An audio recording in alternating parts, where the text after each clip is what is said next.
Halloween 2022. Wanted to tell you a little spooky story that happened to me.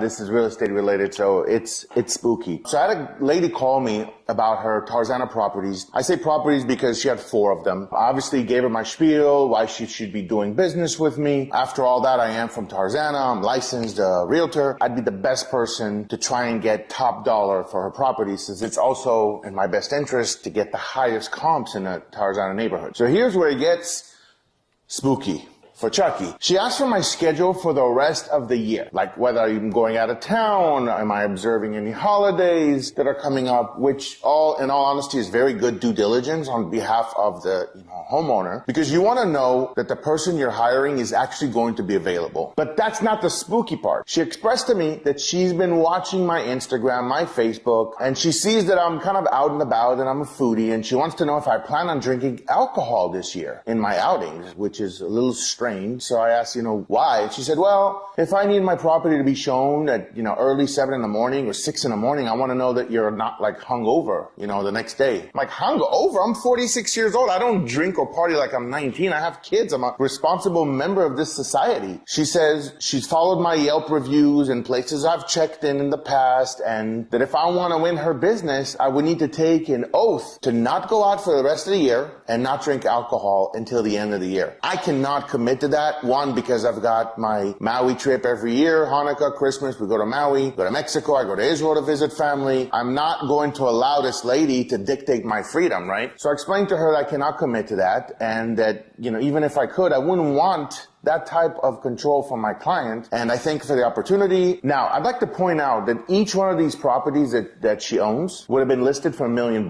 at least. Now, you calculate that, 2.5%, boom, boom, boom, that's $100,000 potentially to my pocket. And I know there's a lot of agents out there that would call me crazy for not doing anything to earn that business. But I'd like to remind you that people who put themselves in situations like this are almost always saying to themselves, this is not worth it. And I promise you, if you're going to take on any type of business relationship where one side is kind of sitting on your neck, wanting to know what you're doing, how you're doing it, not letting you be what what you bring to the table, and taking away your creative freedom, that's not the kind of business you want to be doing. It's the kind of business you want to stay away from. So I encourage whoever's out there that's contemplating whether or not to take a listing from someone who's problematic, don't do it. It's not worth it. And that was my spooky Halloween situation.